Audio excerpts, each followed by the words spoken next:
Bienvenidos todos y todas. Estamos aquí en nuestra clase de textos narrativos y poéticos y estamos continuando con las lecciones virtuales para poco a poco ir avanzando ya en la parte final de nuestro curso con nuestro abordaje teórico práctico a la producción de textos narrativos. ¿Ok?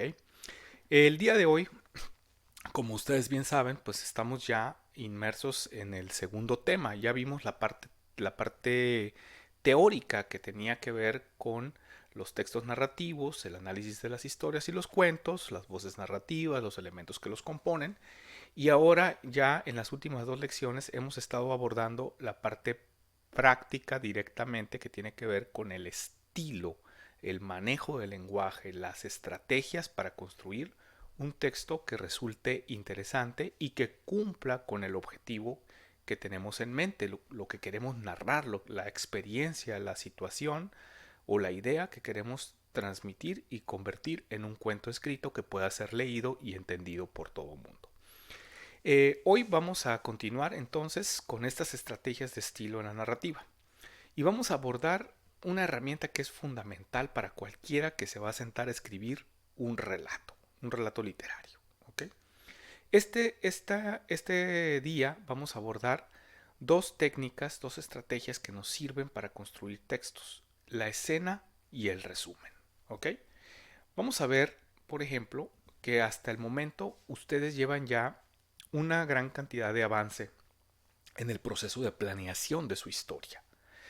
¿Por qué hablo de un proceso de planeación? Como ustedes saben, lo que abunda en el sistema educativo son el uso de la literatura como algo improvisado. Es decir, por lo general, los maestros le dicen a los estudiantes, para mañana piensen una historia que van a contar y traigan la escrita a la siguiente clase o la semana que entra. Y así arrojan a los estudiantes a un proceso creativo que es por lo general estéril, es decir, que deja al estudiante con la mente en blanco, enfrentado a una hoja a la que tiene que hacer algo y no sabe qué hacer, y hace lo más fácil del mundo, que es, pues me acuerdo yo de una película y lo que hago es cuento la historia de esa película y la hago pasar como una historia nueva, ¿no? No hago un proceso de planeación, no llevo un proceso de producción de un texto. En cambio, nosotros acá hemos descubierto un proceso muy largo. Llevamos más de un mes trabajando en la planificación de la historia y estamos combinando la producción del texto con la lectura de otros textos literarios de autores que lo han hecho muy bien y que tienen la capacidad de movilizar diferentes estrategias, cuentos de diferente tipo, y mientras analizamos aprendemos a escribir y al mismo tiempo planificamos la producción de un texto. Bueno, estamos llegando a la parte final de esa producción, que consiste ya en sentarse y teclear o redactar la historia en sí. Pero hasta ahora el proyecto de cuento que ustedes han venido manejando pues tiene ya o cuenta pues con varios elementos que se han definido. Todos ustedes tienen ya lo que podemos decir un argumento de su historia, es decir, tienen una idea de qué van a contar en su relato. Han trabajado mucho en el perfil de personajes, hicieron una tabla completa, contrastaron personajes, les hicieron su pequeña biografía, saben quiénes son los personajes, cómo hablan, cómo se comportan, tienen una psicología, han creado personajes tridimensionales para su protagonista o para los personajes principales. También han trabajado en construir un universo narrativo. Saben en cuál va a ser el escenario en el que van a tomar parte las acciones resumidas en el argumento. Y han trabajado también en la elaboración o el diseño de posibles voces narrativas para su historia. Han tratado de narrar de dos formas distintas un mismo momento de la historia, ¿verdad? Combinando estilos, practicando la manera en que hablará su narrador. Esto quiere decir que ya estamos listos para empezar con la siguiente fase de nuestro proceso, que es sentarnos a escribir. Pero para eso no quiero que vayan así sin tener una preparación previa. Y esa preparación tiene que ver con estas dos técnicas que nosotros vamos a resumir el día de hoy, que vamos a a tener un primer acercamiento, ver algunos ejemplos y ya les quedará a ustedes la tarea de llevarlo a la práctica con su propio relato. Las dos técnicas que se utilizan más para contar una historia y en todo relato literario lo van a encontrar desde una novela, un cuento hasta una fábula, son el resumen y la escena. Acá yo los he representado con dos colores distintos y con dos engranes. Utilicé la figura del engrane porque el resumen y la escena son dos técnicas que siempre están presentes y que se complementan una a la otra. Si quitamos una, el cuento se vuelve muy pesado. Si quitamos el resumen, el cuento se vuelve muy pesado, muy difícil de leer. Si le dejamos solamente el resumen y quitamos la escena, perdemos la esencia de lo literario, que es el transmitirnos sensaciones, las emociones, la capacidad de ir como si fuéramos mirones y meternos en la vida de los personajes y averiguar cosas de ellos y verlos actuando, ¿no? Como si fuera una película. Entonces, resumen y escena deben trabajar juntos para hacer una buena historia. Yo he seleccionado un engrane pequeño para el resumen, ¿no? En esta parte de aquí, porque me parece que en este momento del desarrollo de la literatura, la parte de resumen de una historia debe ser siempre más pequeño que la parte contada a partir de la técnica de escenas.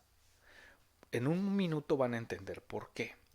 De entrada solamente les voy a decir que mientras que el resumen nos dice cosas que han pasado antes de leer la historia, nos explica cosas, la escena tiene la ventaja de que nos muestra las cosas. Vemos las acciones desarrollarse frente a nuestros ojos y no nada más como en el resumen que se nos dicen, se nos explican.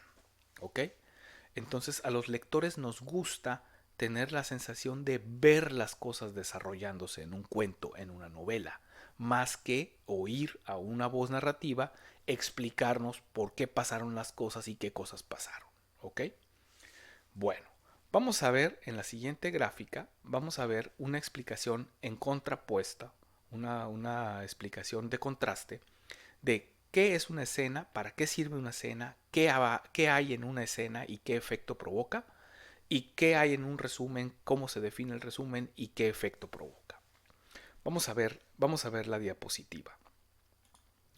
Por principio de cuentas, decimos nosotros que la escena la utilizamos para abordar los momentos claves de la historia. Voy a poner un ejemplo fundamental. El clímax de la historia, ese momento fundamental del cuento donde todo la acción se concentra, la tensión narrativa se concentra, como vimos en otra lección, ese, ese momento climático necesita ser una escena. ¿Ok? También posiblemente el arranque de tu historia se recomienda que sea una escena. El principio, lo que atrapa al lector, se recomienda que sea una escena. No es buena idea comenzar como los cuentos de hadas, de había una vez en un país muy muy lejano, ¿no? No es una buena idea comenzar así, porque ese es un estilo de narración de la Edad Media, de la Antigüedad. Ahora nosotros narramos diferente. Se recomienda entonces que sea una escena la que arranque el cuento. Las escenas también se dedican para abordar acciones concretas de la historia. Cuando decimos acciones concretas nos referimos a esos momentos claves de nuestra historia que impulsan las acciones, que impulsan la historia hacia adelante, que la mueven. Por ejemplo, se puede utilizar la escena para mostrarnos la actividad de los personajes, su interacción verbal, es decir, el diálogo. ¿Ok? Cuando construimos un diálogo, se construye como una escena. Un personaje habla, otro personaje le responde, o un personaje habla consigo mismo, como en un soliloquio o un monólogo. ¿Ok? También se utiliza la escena para relatar la interacción física entre los personajes. Si dos personajes se van a enfrentar a golpes en tu historia, pues lo recomendable es que se cuente, se narre como una escena. Ahorita vamos a ver la diferencia textual, ¿ok? ¿Sí? Son cosas que pasan y que vemos, que el lector va a ver a través de nuestras palabras. En general decimos que la escena se utiliza para transmitir percepción y sensaciones. Es decir, es la técnica que se utiliza para hacer que los lectores sientan cosas, tengan la sensación de que están viendo algo, de que algo está sucediendo frente a sus ojos. Por eso digo percepción. Ok, esto es con respecto a la escena. Vamos a ver ahora el resumen. El resumen se utiliza fundamentalmente para abordar los momentos no esenciales de tu historia. Es decir, aquello que no sea fundamental, que no sea clave para tu historia, eso lo puedes abordar a manera de resumen. Se trata de construir una especie de sumario de acciones, por eso la palabra resumen, es un sumario, ¿sí? Por ejemplo, cuando nosotros en una historia, en un cuento, en una novela, se abordan los antecedentes de un personaje, ¿sí? Se nos cuenta pues qué había pasado en la vida del personaje antes de que actúe dentro del cuento. Otro elemento que se puede abordar con la técnica del resumen es el contexto, es decir, cuando en el cuento o en la historia, en la novela, queremos hablar del universo narrado, ¿verdad? Y necesitamos darle información a los lectores, entonces utilizamos el resumen, ¿no? Por ejemplo, piensen en el cuento de Mauricio José Schwartz, La Pequeña Guerra, el cuento de ciencia ficción, donde el autor utiliza la técnica del resumen para decirnos que todo esto pasó porque la sobrepoblación de la Tierra obligó a limitar los recursos y entonces era mejor que los niños se mataran entre ellos y nada más sobrevivieran los más aptos y sobre ellos nada más invertir los recursos. Bueno, eso se nos dice a manera de resumen. No lo vemos en la historia. Lo que vemos en la historia son la niña protagonista peleando con su espada contra otros niños. ¿Sí? En resumen se nos dice por qué pelean, pero la escena nos cuenta cómo es la pelea, ¿ok? Cómo es el enfrentamiento. En este sentido, el resumen nos sirve para transmitir información, no para sentir cosas y percibir cosas como la escena, sino para darnos información que puede ser relevante, pero que no es esencial. ¿Ok?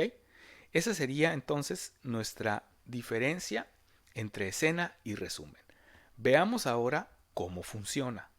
Voy a seleccionar aquí una serie de fragmentos del cuento de Juan Rulfo, Diles que no me maten, que ustedes ya leyeron, ya conocen, lo tienen muy claro en su cabeza, y voy a mostrar fragmentos que usan la técnica de la escena y fragmentos que utilizan la técnica del resumen. Vamos a empezar por la escena, porque quizá es el que más se les dificulta ahorita para saber exactamente de qué estamos hablando. Este es un ejemplo de la página 102. Vamos a leerlo. A ver, dice de la siguiente manera. Lo habían traído de madrugada y ahora era ya entrada la mañana y él seguía todavía allí, amarrado a un horcón, esperando. No se podía estar quieto. Había hecho el intento de dormir un rato para apaciguarse, pero el sueño se le había ido. También se le había ido el hambre. No tenía ganas de nada, solo de vivir. Ahora que sabía bien a bien que lo iban a matar, le habían entrado unas ganas tan grandes de vivir como solo las puede sentir un recién resucitado. Okay. Es fuertísimo, es poderosísimo este texto de Rulfo. Yo la verdad, a mí, este, nunca me canso de leer los cuentos de Rulfo en El Llano en Llamas, ¿no? Que es el libro donde están compiladas estas historias. Fíjense bien, este es un ejemplo de escena que no tiene diálogo. Es decir, es una escena narrada por la voz narrativa, ¿ok? Donde no, lo único que tenemos es la voz narrativa, el narrador, hablando, pero de alguna manera nos transmite las sensaciones del personaje. A esto le llamamos focalización. El narrador se enfoca en un personaje y nos narra haciéndonos sentir las sensaciones, las percepciones de ese personaje. ¿Ok? ¿Por qué se decide por una escena para esta parte de la historia? Porque parece ser que para Rulfo o para el cuento, lo más importante es que los lectores sientan esa angustia de estar esperando que lo maten, sabiendo que lo van a matar, pero todavía guardando un poquito de esperanza de poder sobrevivir. Esa es la sensación fundamental del personaje. ¿Ok? Entonces se ha decidido por una escena donde quien narra es el narrador. ¿Está bien? Pero se focaliza en la visión del personaje. Escena, muy importante.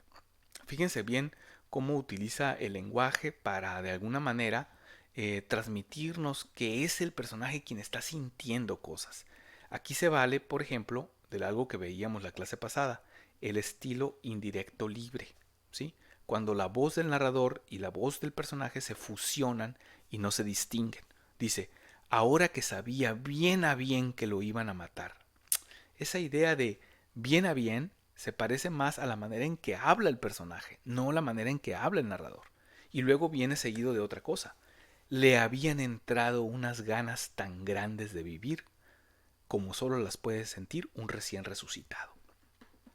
La expresión que le entraron ganas es una expresión coloquial popular, de tal manera que el narrador fusiona su voz con la voz del personaje, porque quien habla así con español popular, el español tradicional mexicano, es el personaje, es un anciano de allá en la época después de la Revolución y se está combinando con un narrador.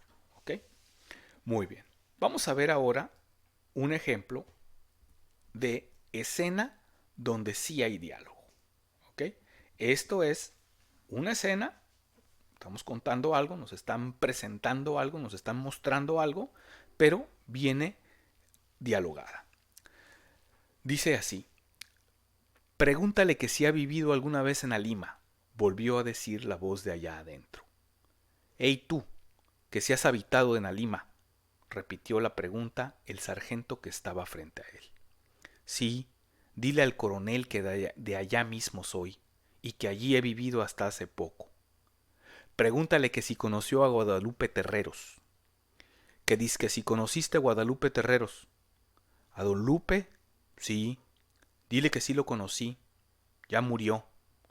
Entonces la voz de allá adentro cambió de tono. Ya sé que murió, dijo, y siguió hablando como si platicara con alguien allá al otro lado de la pared de carrizos. Fíjense bien, esta escena, esta escena es muy importante en la historia, porque en esta escena se nos muestra la interacción entre el protagonista y su ejecutor. Es la primera interacción que tienen.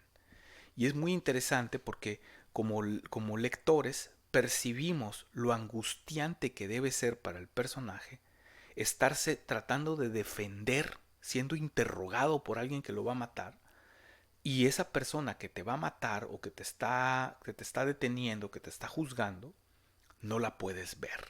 Es una sensación de desconcierto. Y ese desconcierto se complementa con el de la escena anterior.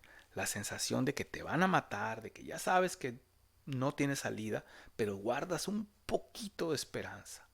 Entonces nos hace sentir cosas. Por eso se maneja a manera de escena.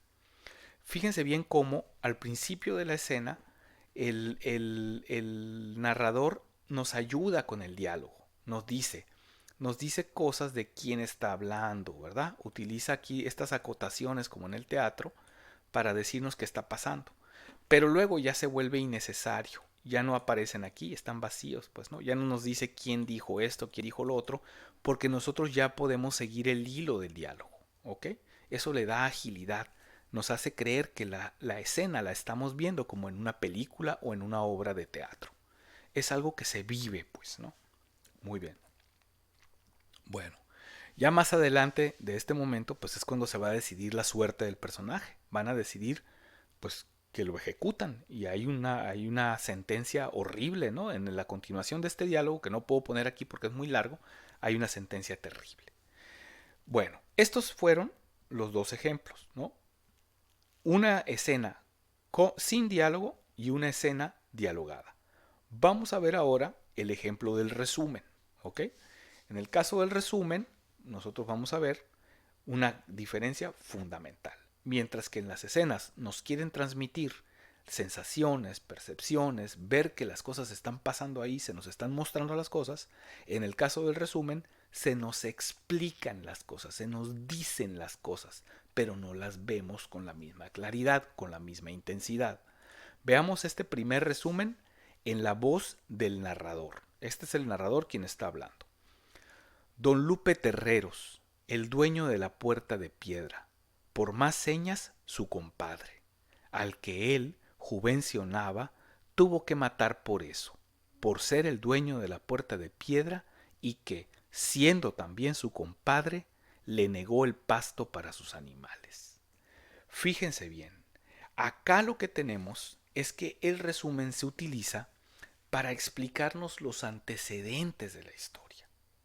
Mientras que las escenas nos cuentan el proceso de ejecución del protagonista, lo más importante, la sensación esa de miedo, de incertidumbre, me van a matar pero a lo mejor me salvo, en el resumen el narrador lo utiliza para resumir, para hacer una concentración de lo que sucedió antes. Aquí nos explica por qué fue que el personaje de Juvencio Nava, el protagonista, asesinó a Don Lupe, que era su compadre. Y nos lo explica, nos lo tiene que explicar en un parrafito corto, rápido, porque no se puede pasar todo el cuento narrándonos cómo fue el pleito. Para eso utiliza un resumen. No es esencial para el cuento. De hecho, nos pudieron haber presentado el cuento de Rulfo sin decirnos por qué mató a Don Lupe. ¿Sí?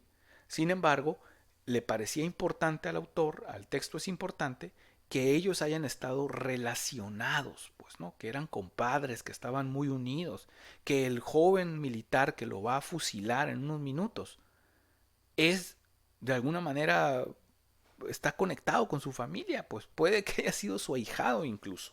No sabemos de cuál de los hijos de Don Lupe eran compadres, o a lo mejor Don Lupe le bautizó el hijo a Juvencio, no lo sabemos, pero sabemos que hay un vínculo familiar. Y eso se nos cuenta rápidamente con un resumen. Obviamente que no nos dice, ¿verdad?, que había un vínculo familiar, pero simplemente nos insiste, y esto lo hace muchas veces diciendo que para mayor seña su compadre, y que aún siendo también su compadre, ¿no?, insiste en esta idea de que eran compadres, pero lo hace de manera muy resumida, muy concentrada. ¿Se dan cuenta? La escena nos reconstruye las sensaciones. El resumen nos explica antecedentes. Veamos otro ejemplo, ahora un ejemplo de resumen, pero en la voz del personaje. Recuerden que si los personajes en el mismo diálogo de un personaje o en el pensamiento de un personaje, puede ser que se utilice el resumen, que el personaje nos diga cosas, explique información que necesitamos conocer, pero que no nos las muestre, pues no vemos al personaje actuando, sino simplemente él nos dice qué es lo que está pasando. Veamos este ejemplo. Nótense aquí que se trata de la voz del personaje porque están las marcas tipográficas, las comillas, ¿ok? No sabemos si está hablando o está pensando, probablemente pensando, ¿ok? Vamos a leer el ejemplo. Esto pasó hace 35 años, por marzo, porque ya en abril andaba yo en el monte, corriendo del exhorto. No me valieron ni las 10 vacas que le di al juez, ni el embargo de mi casa para pagarle la salida de la cárcel. Todavía después se pagaron con lo que quedaba nomás por no perseguirme, aunque de todos modos me perseguían. Por eso me vine a vivir junto con mi hijo a este otro terrenito que yo tenía y que se nombra Palo de Venado. Y mi hijo creció y se casó con la nuera Ignacia y tuvo ya 8 hijos. Así que la cosa ya va para viejo, y según eso debería estar olvidada, pero según eso no lo está. ¿Sí? Entonces aquí tenemos ahora el personaje haciendo un resumen de muchos años. Se trata de un periodo de 35 años entre que asesinó a su compadre Don Lupe y ahora están este día en el que lo tienen preso y que probablemente, ahí todavía no está seguro, pero imagina que lo van a fusilar, lo van a ejecutar. Entonces tenemos dos técnicas completamente distintas. Hacer el resumen, la compresión de mucho tiempo en unas cuantas palabras para explicar cosas que no son esenciales, y la escena como un recurso para extender la percepción y vivir junto con los personajes lo que les está sucediendo. ¿Ok? Dos técnicas muy distintas, opuestas, pero que tienen que trabajarse en conjunto para poderle dar vida a un cuento. Yo quiero que noten una cosa importante de las escenas y los resúmenes. Fíjense cómo, si nosotros analizamos las páginas, nos vamos a dar cuenta que a lo largo de todo el cuento, Rulfo va intercalando escena, resumen, escena, resumen. Abre con una escena, pero luego le da un resumen. Página 102, escena. Página 109, otra escena. Pero en medio de ellas, en la página 103, un resumen. Y luego en la página 104, otro resumen. Es decir, no se trata de poner todo de un jalón, todo el resumen y luego todas las escenas, sino que se debe de ir combinando, alternando. ¿Ok? Veamos ahora la distribución temporal y la distribución textual. Es decir, la distribución temporal es el tiempo, la cantidad de tiempo que le toman a las acciones suceder. Por ejemplo, en la distribución temporal del cuento de Juan Rulfo es así. Se narran 35 años de la vida del personaje utilizando la técnica del resumen, ¿no? Son 35 años cubre todo el resumen. Es muchísimo tiempo de vida. Pero las escenas suceden solamente en alrededor de unas 12 horas. ¿Sí? 12 horas en la vida de Juvencio Nava se cuentan con escenas. Y en cambio, 35 años de su vida se narran con resumen. ¿Sí? La disparidad es muy grande. Si fuera esto a nivel escala real, la representación de 12 horas en un lapso de 35 años no sería más que una línea, un pelito aquí, ¿no? Yo lo puse en esta forma para que se pudiera leer 12 horas, pero es un periodo de tiempo muy breve el que se cuenta con escenas, en comparación con un tiempo masivo de 35 años que se cuenta en resumen. Esta es la distribución temporal, el tiempo que se cuenta. Pero la distribución textual, es decir, el espacio textual, la cantidad de palabras que se invierten para hablar de los 35 años, es muy pequeña, más o menos como un 20 o un 30% más o menos, ¿no? Del texto lo ocupan los 35 años, los resúmenes. Y en cambio, las 12 horas en la vida de Juvencio Nava se narran en más o menos como el 80 o 70%, ¿verdad? De las palabras que se utilizan en el texto. Yo me tomé la tarea de, en el cuento, marcar con un marcatextos verde el tiempo de resumen y los fragmentos de escenas. Y evidentemente las escenas son mucho más abundantes en el cuento que los resúmenes. ¿A qué se debe eso?